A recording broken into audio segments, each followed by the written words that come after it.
केलं होतात का म्हणून आत्ताचा माझा जो कॉल होता तो दुसरा कॉल होता. पहिल्या कॉलचे सगळे जो व्हिडिओ आहे, माझं नशीब की तेव्हा तिथे एक मीडियावाला बसलेला आणि त्यांनी ते रेकॉर्ड केलं म्हणून सगळं आलंय त्याच्यात की आम्ही हे देऊ शकत नाही, कंपनीने 10 तारखेपासून देण्यास बंदी घातली आहे म्हणून आम्ही ती ऑर्डर परत घेतली आहे. हे सगळं आहे त्या व्हिडिओमध्ये. तर हे सगळं आता बाहेर येईलच आणि सगळे माध्यमांनी ते दाखवून लोकांपर्यंत पोहोचवावं की धनंजय मुंडे कुठपर्यंत पोहोचू शकतो आणि एक ऑर्डर देखील कंपनीला सांगून कशी थांबवू शकतो. तुम्ही पत्रकार परिषद घेतली त्याच्यानंतर ह्या सर्व हालचाली दिसतात एकंदरीत. तर तुम्ही ऑर्डर ट्रॅक करत होता, तुमच्या घरापर्यंत आलं पण तुमच्या घरी डिलिव्हर होऊ शकलं नाही.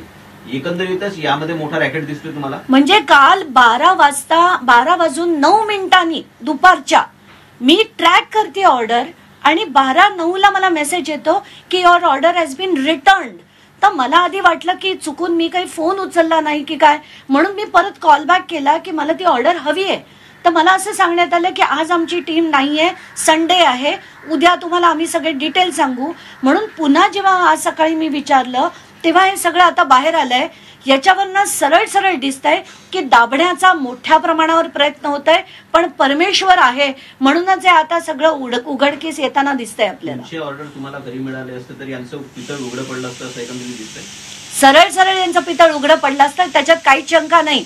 म्हणूनच त्यांनी ते थांबवण्याचा प्रयत्न केलाय. पण माझ्याकडे इनव्हॉइस आहे, ट्रॅकिंग रेकॉर्ड आहे की कुठपर्यंत आली, माझ्या घरापर्यंत येऊन मग ती जर रिटर्न झाली असेल याच्यावरनं आपल्याला सगळंच काय ते समजून जायचंय की धनंजय कुठपर्यंत पोहोचू शकतात ते आता आपल्याला दिसेल.